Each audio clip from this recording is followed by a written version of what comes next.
You're listening to the Broken Havoc podcast on YouTube, where we discuss everything in and outside of the squared circle.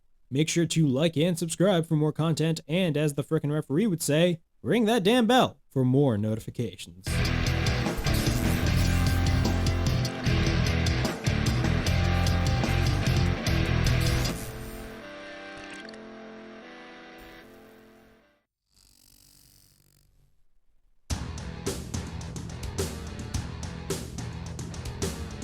What's up, everybody? It is Broken Havoc here, right here on the Broken Havoc podcast. Here with New Shock, episode 7, of course, New Shock, the series, right here on the Broken Havoc podcast, where I discuss all the latest news and rumors of professional wrestling. And we got a lot of news to cover right here on New Shock. We got Vince McMahon. Yes, Vince McMahon. A match is planned for 76-year-old Vince McMahon at WrestleMania 38. Edge will reveal his WrestleMania plans this Monday on Raw. Tony Khan says that his big announcement is going to be very important in the pro wrestling business and much more. We're going to be talking about it right here on episode 7 of New Shock. But before I get on to all of the news that is going on all around the world of professional wrestling, make sure to like and subscribe to the Broken Havoc podcast on YouTube, in which we discuss everything in and outside of the squared circle. Make sure to like and subscribe, and as the freaking referee would say, ring that damn bell for more notifications. So, like I said right at the top of this video, there's a lot of news stories, and the first main story, I should say, the main story is Vince McMahon. Vince McMahon is in talks in a match at WrestleMania 38. Yes, you heard that right. Vince McMahon is in talks for a match at WrestleMania. There's a huge, quote-unquote, match for Vince McMahon. Vince McMahon is 76 years old.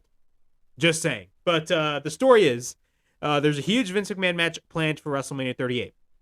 Vince McMahon is the chairman of WWE and oversees everything that goes on in the company, right down to the most minute of details. McMahon is larger than life and is known to do the craziest of things, many of which I should say are true. That includes his legendary midnight workouts. It seems that Mr. McMahon is getting ready for another big moment in his history career, or I should say historic. This report by Ringside News, it says in his history career. I should say in his historic career. On the other hand, Pat McAfee has become one of the highlights of Friday Night SmackDown. This is because he continues to excel in his role as part of the WWE commentary team. McAfee also has experience in the ring with Adam Cole, including a War Games match. Being part of the WWE commentary team, it is always likely that he has Vince McMahon giving orders in his ear at all times. But McAfee previously made it clear that he doesn't really mind McMahon screaming in his ears. As Ringside News exclusively reported, WWE is planning a huge program for Pat McAfee at WrestleMania 38. Ringside News also confirmed that there was a discussion of Vince McMahon having a match.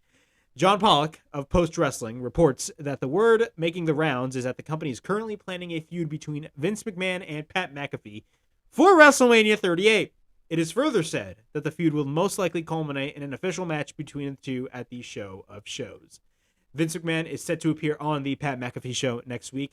This is likely to set up their program for WrestleMania 38, so it remains to be seen how their feud will be booked in the coming weeks. So this was a report by Ringside News, and Ringside News exclusively reported all of this stuff.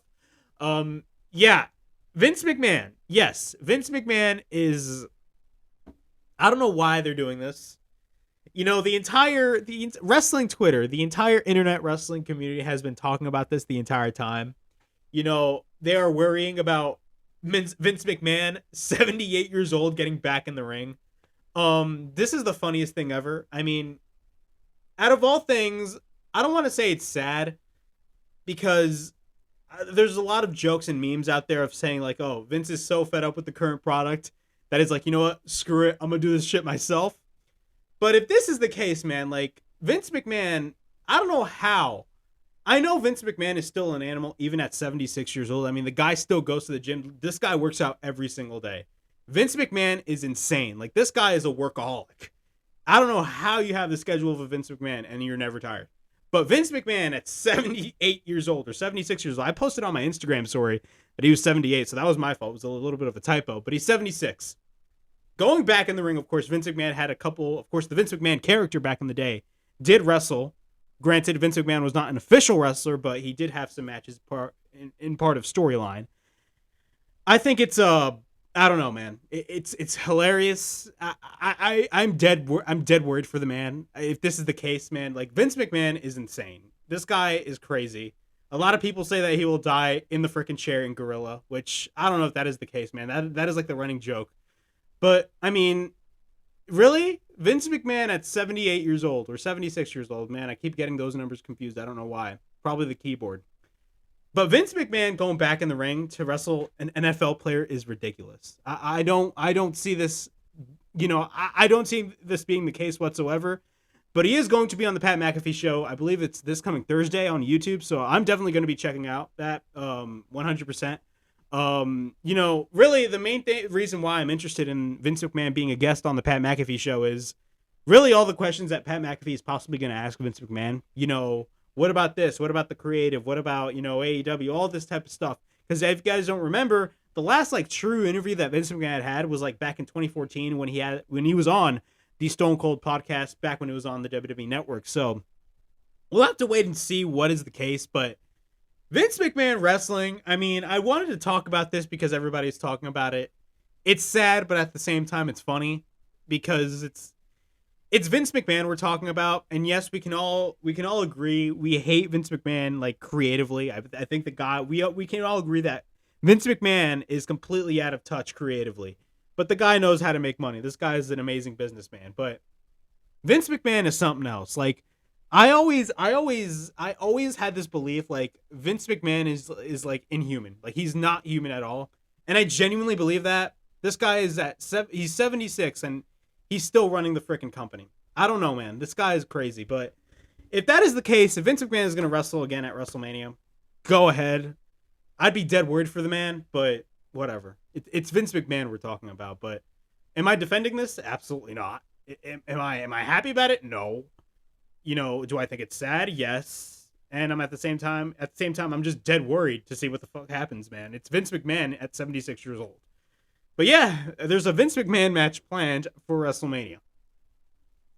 In our next story, Edge will reveal his WrestleMania plans tomorrow night on Raw. Well, this report says next week, but it's tomorrow night. So this is a report by Ringside News. Edge is back and on the road to WrestleMania once again. As Ringside News exclusively reported, WWE has an opponent for Edge locked in place, and fans might see that big reveal next week. Earlier today, WWE announced a segment involving the Hall of Famer Edge for Monday Night Raw. We'll see what happens. The Rated R Superstar made an appearance on last week's Raw for the first time since the Royal Rumble to cut a promo on his plans for WrestleMania 38.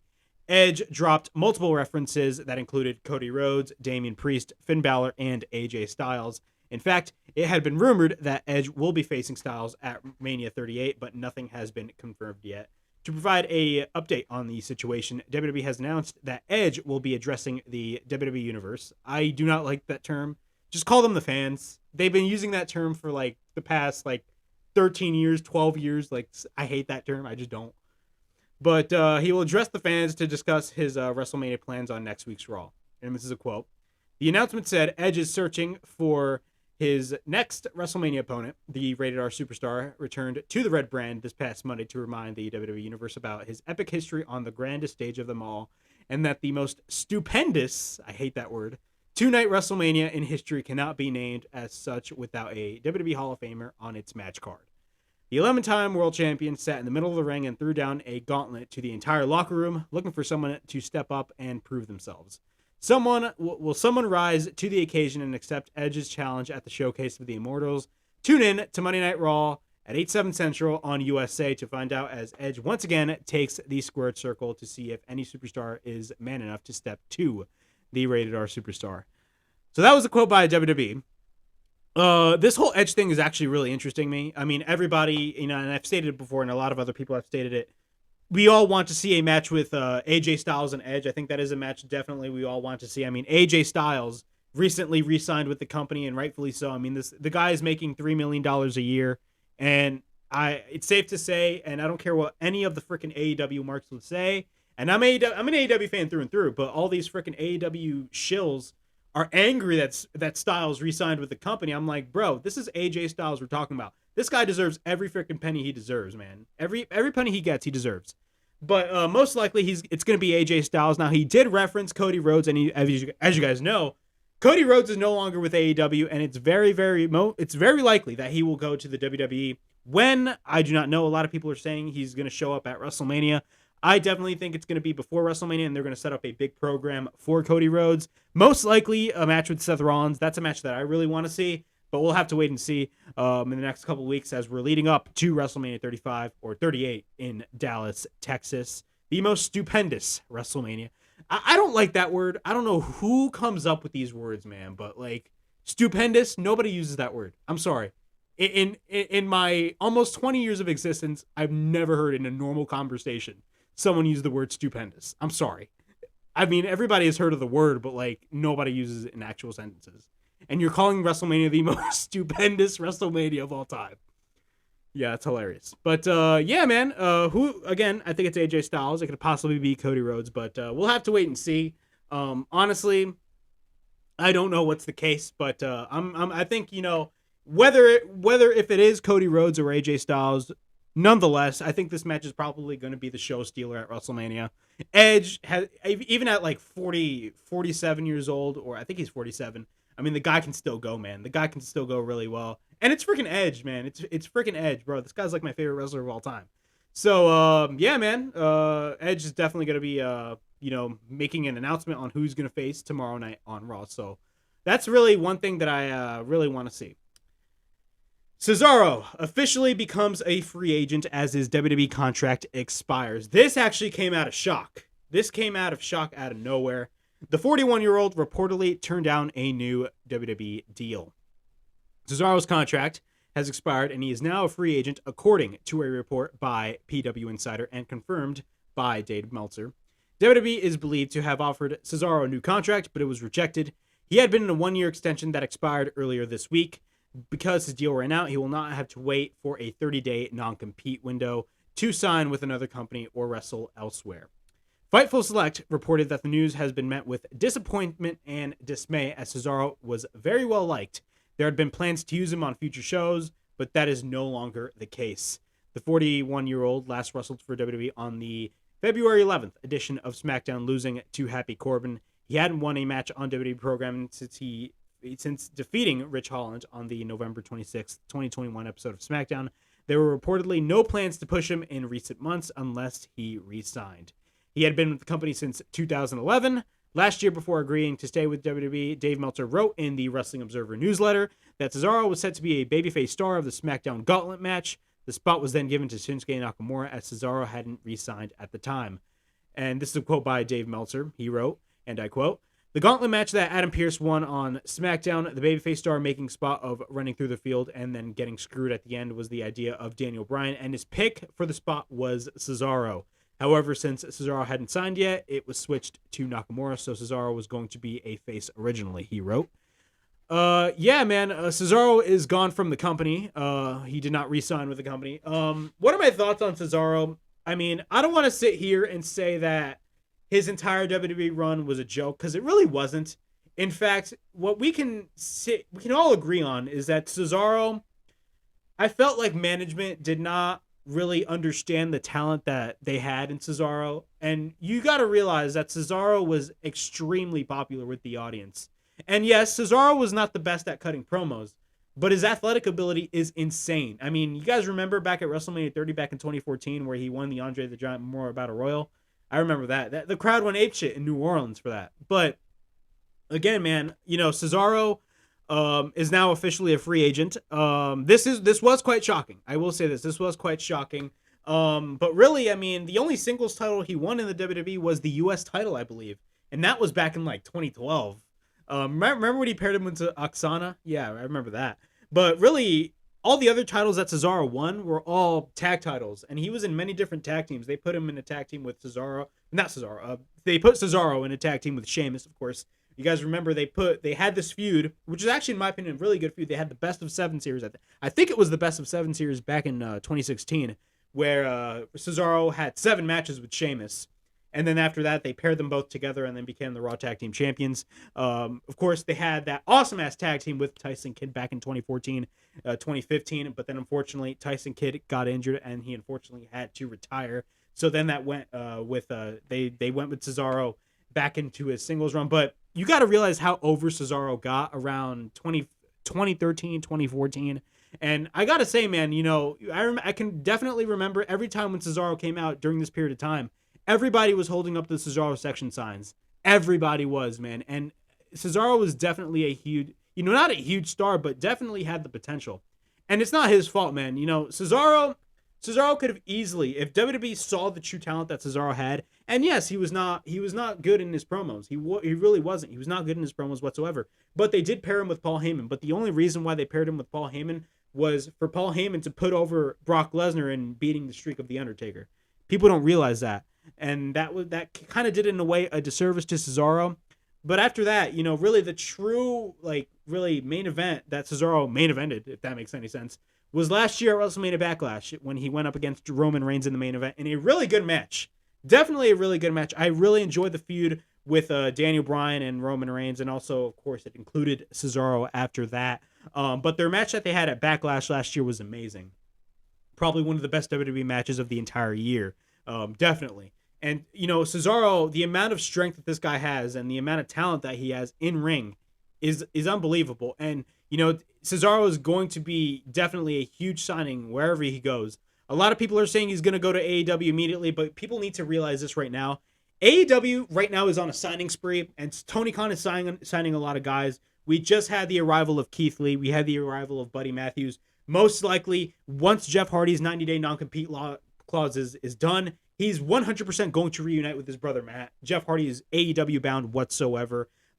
We probably got Wyndham Rotunda possibly coming in as well. Also, we got Shane Strickland, aka Isaiah Swerve Scott. Of course, he's coming into the WWE, and he's definitely, he's going to be a huge player in my opinion. I think he can be, I was never the biggest NXT watcher, but I remember watching NXT last year a little bit, and I saw Hit Row, and I looked at a guy like Isaiah Swerve Scott, and I'm like, bro, this guy is going to be a future champion one day. He's going to be a future world champion. And then all of a sudden, he was the victim of one of the releases, which is ridiculous. But they're definitely going to be signing Swerve as well. So, with Cesaro, a lot of people are saying, they want to see him in AEW. But, I mean, there are other options right there. And also, I mean, AEW can't sign everybody. You got to realize that their roster is getting bloated right now. Their roster is getting ridiculously large. And I've always stated this. It's a good thing and a bad thing. It's a bad thing because you're just signing a lot of guys and it could just take spotlight away from all the other guys. But at the same time, it's a good thing because it doesn't cause overexposure within many of the wrestlers whenever you're on television. Yes, you won't see a lot of these wrestlers every single week, but you're not overexposing them. But at the same time, it gives you it puts you more focus on this particular wrestler besides this other wrestler, if that makes any sense. I mean, look at Andrade. When Andrade was first brought in on AEW, everybody was hyped up about it. But then after that, of course, he had that feud with Cody Rhodes. And, I mean, really, before his whole TNT Championship feud, what has Andrade done, really? Nothing. He hasn't done anything. Malachi Black, the only memorable feud that he had was with Cody Rhodes. And then after that, he did nothing. But now they're most likely going to be doing something with Malachi Black. So AEW cannot sign everybody. A lot of people are saying that Cesaro is best to go to New Japan Pro Wrestling because of the fact that, he has that wrestling background and he did wrestle in the indies. But Cesaro would be a perfect fit for New Japan. Now, granted, I'm not the biggest New Japan watcher, but if Cesaro goes to the WWE, or not to the WWE, to New Japan, I'll definitely be watching. A lot of Bryan Danielson even stated that he actually wanted to compete in the G1 Climax this year. So we'll have to wait and see. But Cesaro is definitely a huge get for any promotion that he signs to. Impact Wrestling is not even another option as well. And, a lot of people are crapping on Impact Wrestling because, of course, with Tony Khan's announcement possibly being a super show, everybody's like, oh my God, does Impact really want to be part of this? Like everybody's crapping on Impact saying like, bro, they're not going to be part of the super show. But I love Impact Wrestling, but they do. I mean, I will say this, man, for the Impact fans, yes, there are these marks on Twitter, these Impact marks that are like literally gloating of the fact stating that AEW did nothing for Impact Wrestling.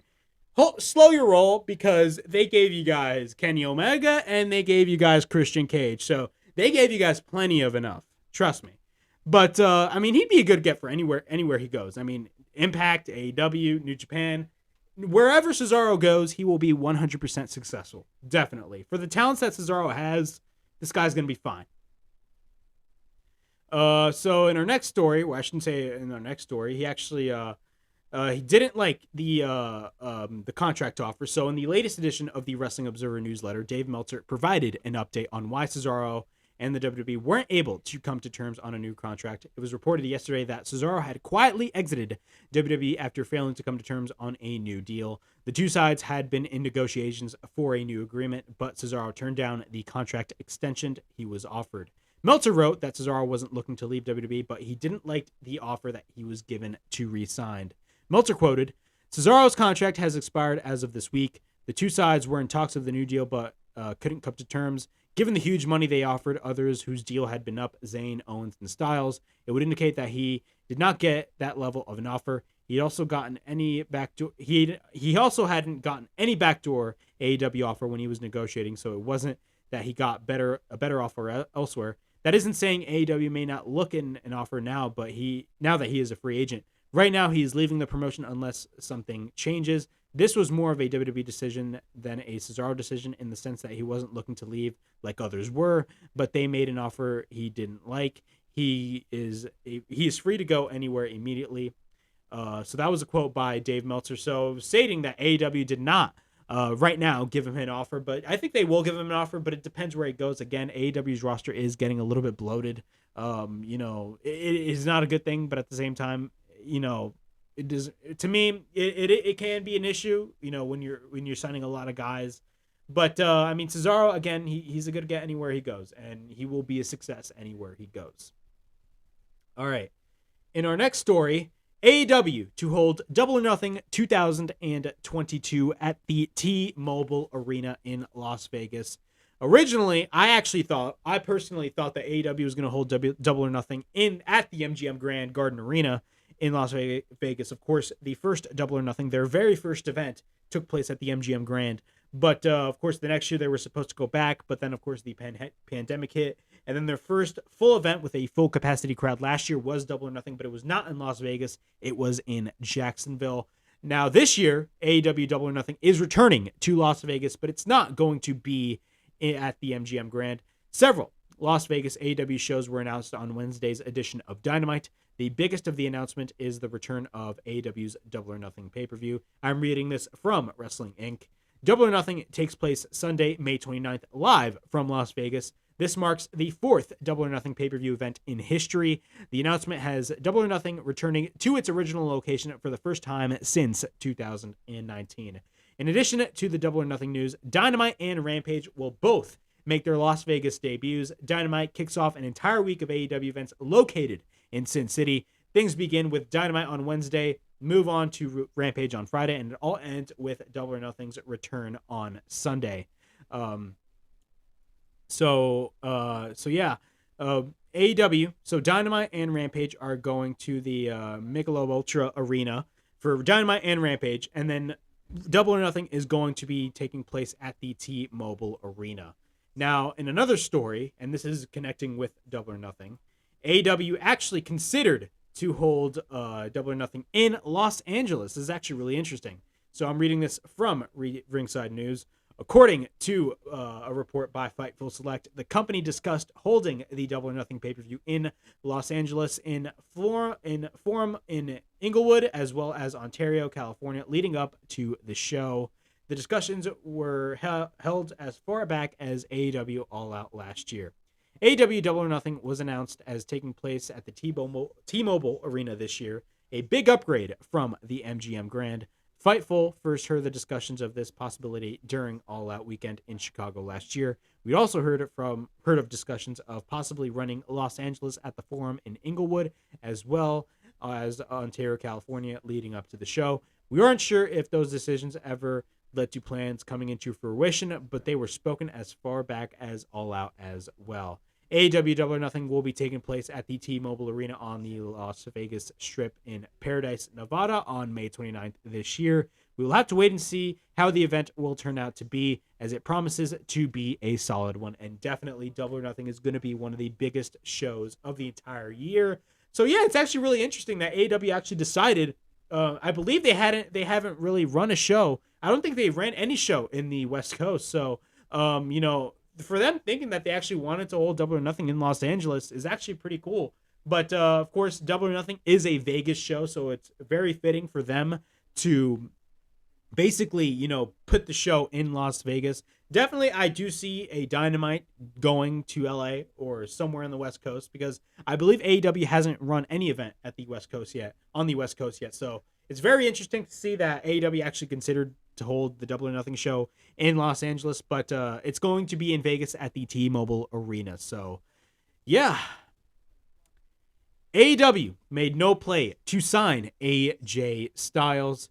AJ Styles is considered to be one of the best pro wrestlers by both fans and wrestlers alike, and it's not hard to understand why. Styles continues to work hard at a high level despite growing older and continues to amaze fans. It seems AEW didn't even try to sign AJ Styles. As a report earlier, AJ Styles recently signed a new contract with WWE where he will be making $3 million a year, according to the Wrestling Observer newsletter. AEW did not try to sign AJ Styles. And this is a quote by the newsletter. As best we can tell, there was no AEW overtures with Styles. When AEW started, the idea was for the final angle of the first TV show to be Gallows and Anderson and Styles to come out with the Young Bucks and Omega and turn on them to start the first main event faction feud. But the impression we had at the time was Styles wasn't that interested as well. He was making big money here, and at the time, nobody knew if AEW would make it. Plus, the idea that Styles is one of those guys who will get the job here after wrestling. So, yeah, AEW did not try to sign AJ Styles. Of course, AJ Styles recently re-signed with the WWE. And honestly, I have absolutely no problem with AJ Styles re-signing with the WWE. I think he will be a success anywhere he goes. Now, granted, if you're paying AJ Styles $3 million, you best believe you better put him in a high-profile role, because AJ Styles, even at his age, definitely 100% deserves to be part of the main event scene. Every one of his matches, in my opinion, are just top-notch. The matches that he had with the Riddle on Raw or SmackDown, whatever, I think it was on Raw, were awesome. Many of the matches that he would have on WWE television, even now, are great. But AJ Styles did not try to sign him at all. Of course, with AEW wanting to sign him in the beginning when they first started Dynamite, was actually something I did not know of. But when it comes to AEW not trying to sign AJ Styles, to me, it's no big deal. The reason why I say that is because AEW already has a bunch of top guys on their roster. And yes, would AJ Styles be an awesome addition to the AEW roster? 100%. But let's be 100% honest here. AEW already has a bunch of top guys that they can already utilize, and they don't need to sign more top guys like an AJ Styles. I think, they're definitely bringing more guys in, but I feel like I think Tony Khan is starting to realize, all right, I need to slow down with the signings. I already got all the guys that I want. All right, let's go on from here. And that's not to say to me, a lot of people are saying, it can affect their product, and I definitely see why they say that. But let's be straight up. At least you're not overexposing the talent. That's what people don't realize. The best, what's good about wrestling is that, like, if you utilize your wrestlers properly and not overexpose them, that means, have them be on every single show every single week. To me, that's refreshing, because again, I don't see the same thing every week. I see something different every week, and that's what I enjoy about AEW. But I do see, a lot of people being concerned about all the signings that they're having, but not all of their signings are game changers. Like, Buddy Matthews was not a game changer. Keith Lee, somewhat of a game changer. A guy like CM Punk and Bryan Danielson were definitely game changers. Adam Cole was definitely a game changer, in my opinion. Now, granted, the ratings kind of went up and down. The ratings, always go up and down. They recently reached back to the million mark, and I'll talk about that later on. But, signing a guy like Styles, I wouldn't blame AEW if they did sign AJ Styles, but at the same time, again, their roster is already that big, and not only that, AJ Styles is fine where he is. AJ Styles deserves all the money that he gets wherever he goes, and if he stays with the WWE, so be it. I'm happy for AJ. In fact, AJ deserves all the pennies that he gets. He deserves every single dime that he gets. Period. And if you don't think that, you're a fool. Tony Khan says his AEW announcement will be very important for the pro wrestling business. Now, this is a topic that I really want to talk about. So AEW debuted back in October of 2019, and I'm reading this from Ringside News, and since then has worked hard to provide an alternate product to what fans see for the WWE. For the most part, they have succeeded, but there's still a lot of room for improvement. There's no doubt that AEW has a very deep and diverse roster of talented in-ring performers all over the world, incorporating very different styles of pro wrestling, or various styles of pro wrestling. The company continues to sign more and more talents that serve their purpose.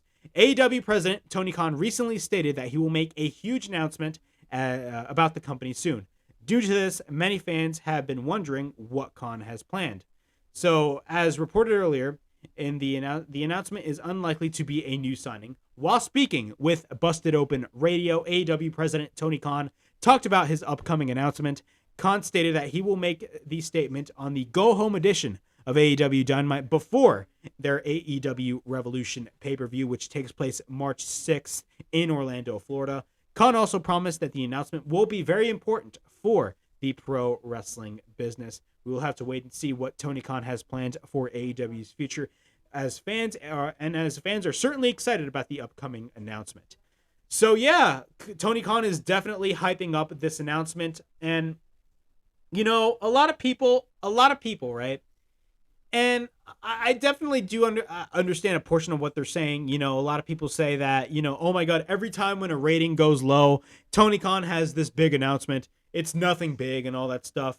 You got to keep in mind, yes, 2 weeks ago they went down to 800,000, but we had no announcement last week and they did 1 million viewers on TBS last week. But to me, ratings has nothing to do with this whole announcement. This whole announcement, and it's even stated on this report that it's not a signing. It's not a signing whatsoever. It's just not. Now, what do I think the announcement is going to be? And I talked about this last week on New Shock. Tony Khan, I believe it's a streaming deal. Now, a lot of people are stating that it's going to be a super show with AEW, Impact Wrestling, Ring of Honor, and New Japan. If that is the case, that is going to be huge. I heard many different, I heard guys like Pro Wrestling Unlimited throw something out there. It's not official, but I really want to give Pro Wrestling Unlimited because I watch him all the time and he's great. He did make a good point. He stated that he thinks that the announcement could possibly be a super show on broadcast television on a CBS or an ABC. If that is the case, that'd be huge, but we do not know that is going to be the case. And that was what Tim said on Pro Wrestling Unlimited, so I'm going to give all the credit to him for that. But what I think it is I think it's either a super show or I think it's going to be a streaming deal. Most likely, I believe it's going to be a streaming deal. A lot of other people threw out the fact that, well, not the fact, but they threw out the rumor that they could possibly buy Ring of Honor. As you guys know, Ring of Honor shut down temporarily, not permanently. But, if Tony Khan buys Ring of Honor, I mean, that is not a bad deal at all. And I think AEW right now is in a position where they can buy out a lot of promotions. Like, for example, I have been an advocate of them buying Impact Wrestling. And it was kind of teased in a way last year. Now, I don't want to say teased, but a lot of people were throwing that rumor out that Tony Khan was actually going to buy Impact Wrestling after that whole Impact Wrestling partnership that they had. And buying Impact Wrestling is not a bad idea in my eyes. A lot of people can create the assumption of, oh my God, this guy is just going to be Vince McMahon and monopolize the whole industry. I think there's a key difference when AEW buys a promotion and WWE buying a promotion. Now, granted, AEW hasn't bought any promotion yet, and I don't think they're going to buy out a promotion anytime soon.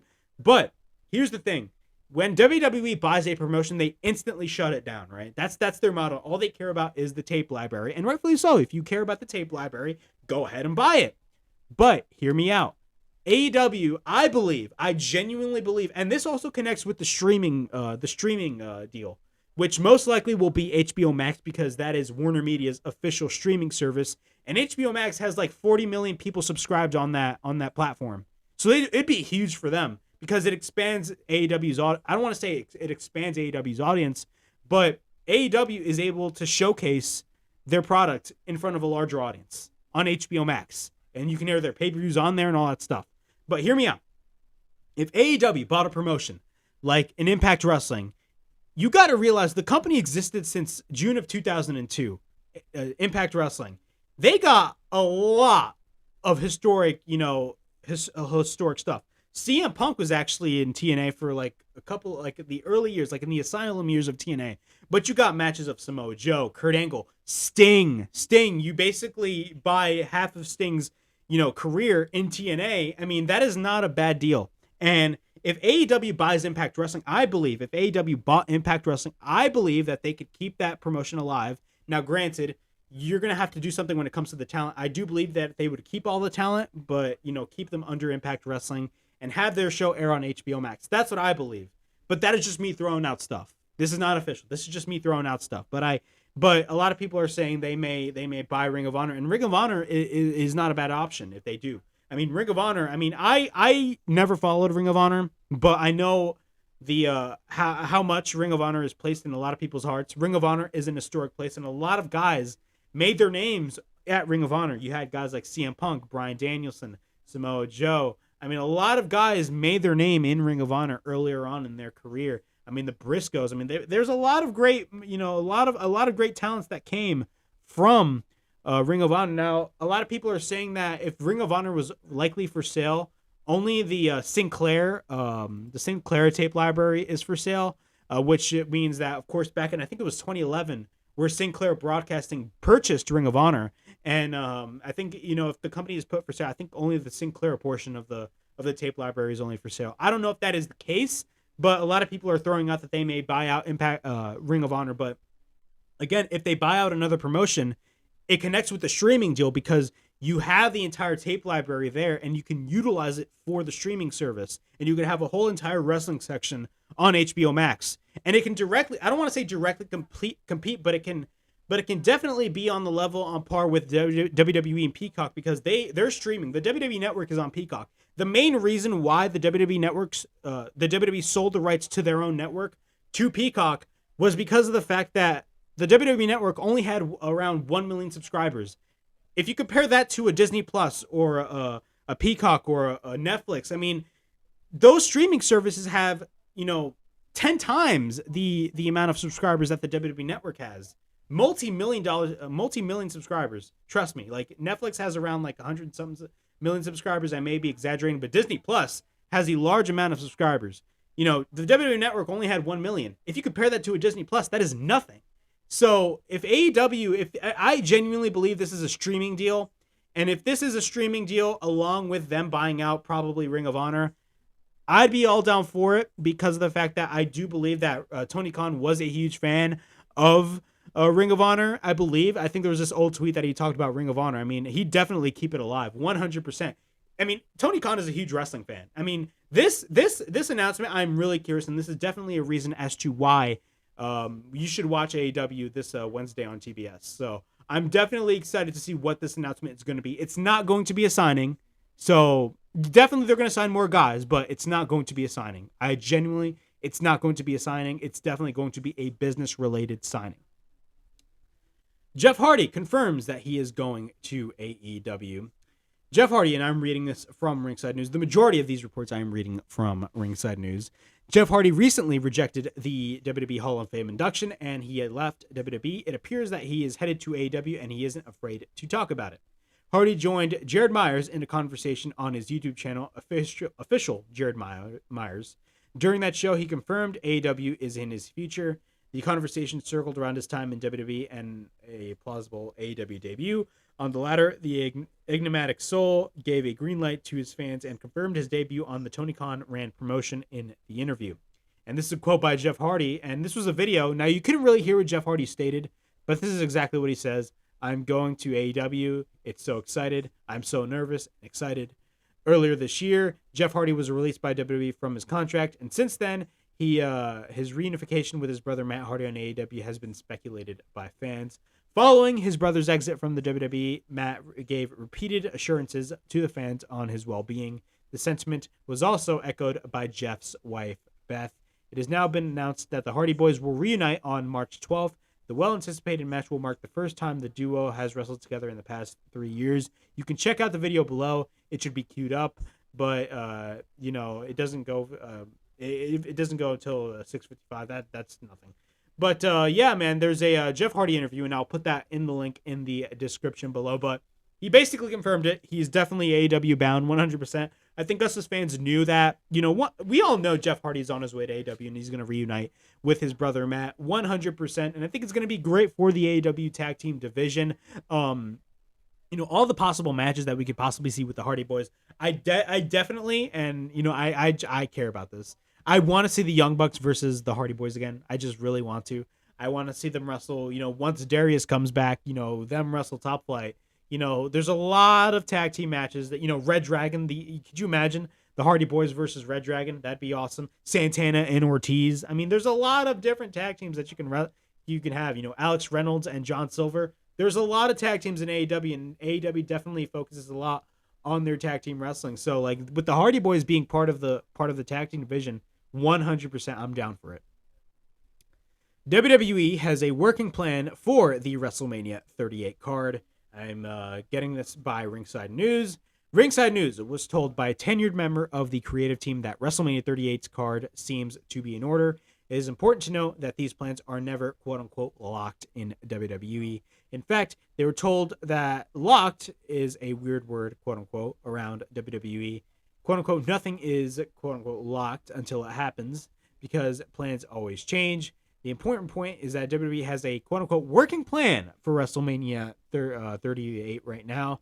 Never forget that. Vince can change it at any second. That being said, fans should start to see that card come together. WWE needed to get past the Elimination Chamber pay-per-view, but they are officially on the road to WrestleMania once again. They want to make WrestleMania the most stupendous event possible, so the next few weeks should be very interesting. And this was a report by Ringside News. The link will be in the description below. WWE has this working plan for WrestleMania. What is that plan? We do not know. I mean, again, I feel like WWE these past couple of years for WrestleMania, they have been lazy on the road to WrestleMania. Let's be 100% honest here. But am I excited for WrestleMania? Yeah, and the main reason why I'm excited for WrestleMania is just because of the fact that it's WrestleMania and nothing else. I mean, we're going to see definitely Roman Reigns walk out with both titles. But what is the working plan? We do not know. The card, I mean, we had freaking we're going to have freaking Johnny Knoxville challenge Sami Zayn for the Intercontinental title. I mean, I'm not excited for that, but whatever. It's still WrestleMania. What is this working plan? I do not know. If Cody Rhodes is going to come into to WWE and wrestle WrestleMania, most likely I want it to be against Seth Rollins, but we do not know what this working plan is. So we're going to have to wait and see until we head closer and closer to WrestleMania. And again, this was an exclusive by Ringside News. So we're going to get into ratings. So ratings. Raw this past Monday on the USA Network drew a 1.825 million viewers.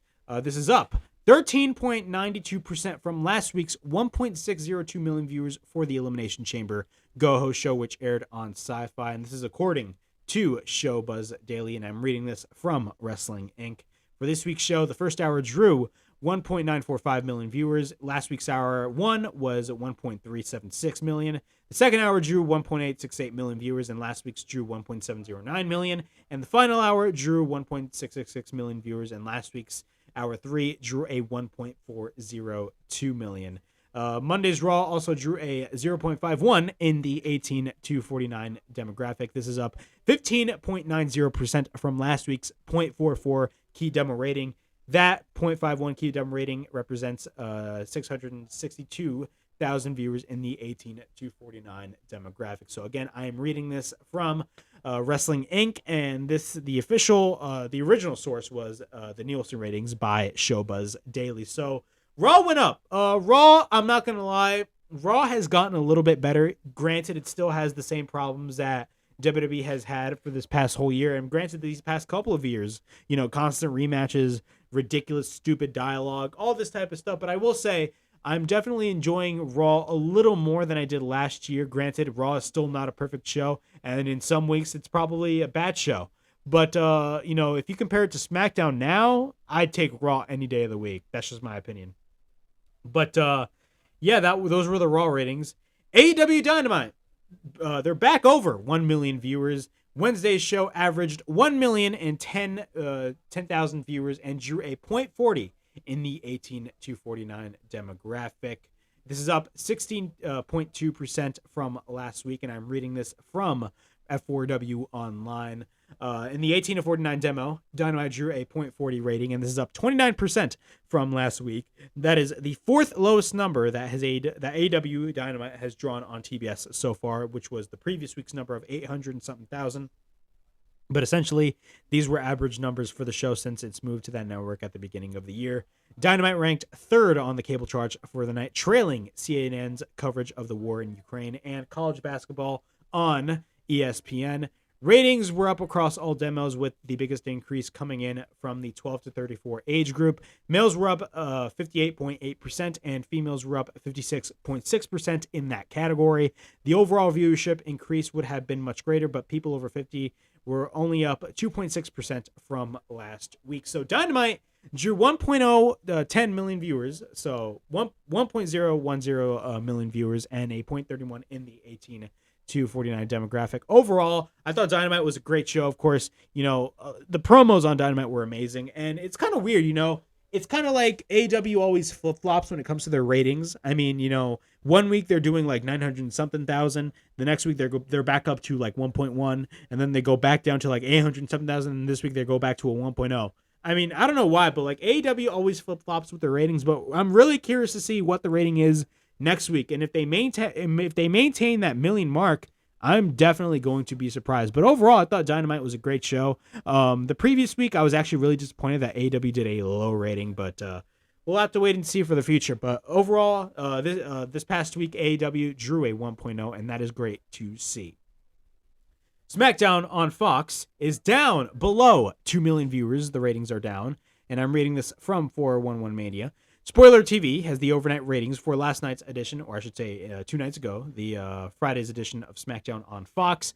Overall, the numbers were down for last week's Elimination Chamber go-home show, and the average audience fell below 2 million viewers. This week's Fox Network broadcast featured an appearance by the WWE Champion Brock Lesnar, who advanced his WrestleMania 38 storyline with Roman Reigns. Ronda Rousey, who also appeared, setting up a singles matchup with Sonya Deville on next week's show. Last night's WWE SmackDown, or I should say last Friday's SmackDown, drew an average of 1.976 million viewers. That's based on the 2.004 million viewers for Hour 1 and 1.984 million viewers for Hour 2. And that's down from the audience for last week's show, which drew 2.173 million viewers. In the key 18 to 49 ratings demo, SmackDown averaged a 0.5 rating. That is down from the average rating for last week, which was a 0.5.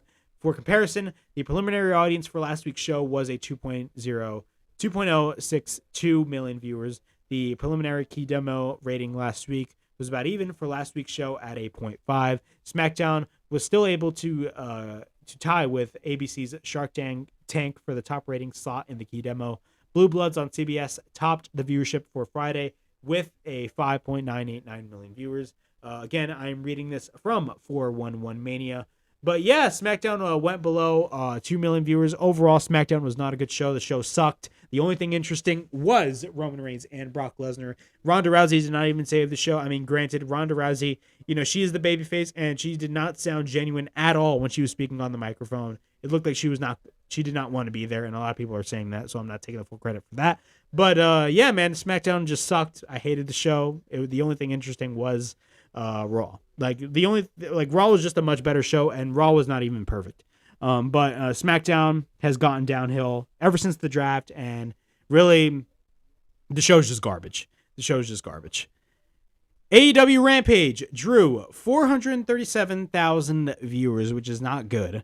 According to Alfred Konoa on Twitter, he actually got the Fast Nationals, so the Rampage ratings are out early. February 25th episode of AEW Rampage brought in an overnight average of 437,000, which is down from last week. That is 7% down from last week, but 34% down from what was playing on TNT last year at the same time. February 18th episode of Rampage brought in 471,000 viewers with a 0.20 in the 18 to 49 demographic. That is really low, even for that show. So yeah, man, Rampage's ratings have not been good whatsoever. I mean, Rampage is not a bad show. But a lot of people are saying the time slot, including myself, that 10 o'clock time slot is not good at all. I actually expected when they got preempted because of the NBA All-Star game that they were going to do a higher rating, but that did not prove my point whatsoever. Actually, even when Rampage got bumped over to an earlier time slot at 7 o'clock, they still did a really, really low number. So that is not good whatsoever. To me, that doesn't mean AEW is in the mud, and if you think AEW is in the mud because of the Rampage ratings, you're sadly mistaken, and you're just a mark on Twitter. But again, I think the Rampage ratings. I think it's best for AEW Rampage to move on another night, maybe on a Saturday night. We'll have to wait and see. But the Rampage ratings haven't been good whatsoever. But yeah, those were your weekly wrestling ratings. And one thing I'm going to. Now, this is going to be a regular on New Shock. I'm going to be talking about my favorite segment of the week and my favorite match of the week. And two of these. So my favorite match of the week was definitely the tag team battle royal that happened on Dynamite. Overall, I thought that match was great. I thought overall, having Red Dragon win the first battle royal and headed to Revolution to face Jurassic Express. Of course, we have one more team that has to be winning the I believe it's the Casino Tag Team Battle Royal. Correct me if I'm wrong, but there's going to be another Battle Royal this Wednesday on Dynamite. So I believe it's going to be the Young Bucks, but definitely I thoroughly enjoyed that Battle Royal. I thought it was an awesome Battle Royal. The storylines that were being told there, Santana and Ortiz looked great, but overall my favorite match of the entire week was definitely the Tag Team Battle Royal with Red Dragon going on to Revolution to face Jurassic Express and a mystery. I don't want to say a mystery tag team because the tag team will be the tag team that wins the Battle Royal this Wednesday. Most likely it's going to be the Young Bucks, and that's going to be an awesome ass match. But definitely Red Dragon winning. I definitely do see them winning the AEW World Championship. And my favorite segment of the week. Now I was definitely debating, for three different segments, either the MJF segment, the Chris Jericho and Eddie Kingston segment, or the the Edge segment that happened this past Monday on Raw. I'm going to go with the MJF segment, mainly because of the fact that MJF had, and I stated this in my Dynamite review, that he had the crowd in the palm of his hands. And, MJF literally is just, this guy is going to be a huge star. Even in 2024, this guy is hyping his own success, and rightfully so. MJF managed to control the crowd, and a lot of wrestlers tend to do that. Not a lot, but very few. But MJF, man, is insane. He went from coming in, from being booed out of the building to being cheered, and even CM Punk coming out, even falling for his BS, of course, in character. I definitely do see a swerve happening, but at the same time, we do not know what the hell is going to happen. But MJF is still going to be the scummy heel in the near future. Not only that, MJF is going to be the AEW World Champion come Double or Nothing. That is my big, bold prediction for this year. But yeah, my favorite segment of this week was the MJF AEW Dynamite segment. But yeah, that was New Shock this week. This was episode 7 of New Shock. Again, there's a lot of news stories that we covered right here on the show. Overall, definitely all these news stories were definitely worth talk about. Vince McMahon coming in, possibly wrestling at WrestleMania. Jeff Hardy, most likely, definitely AEW bound. Of course, Tony Khan's big announcement on AEW Dynamite this Wednesday. I am definitely excited to see what that big announcement is. And when Tony Khan says it's going to be a huge announcement, a lot of people tend to believe, oh my God, he's just a mark. But I believe it's definitely going to be a huge announcement. But yeah, this was episode 7 of New Shock. Please like, subscribe, comment down below, push that bell for notifications, and be on the lookout for more videos right here on the Broken Havoc podcast. And this is Broken Havoc, signing out.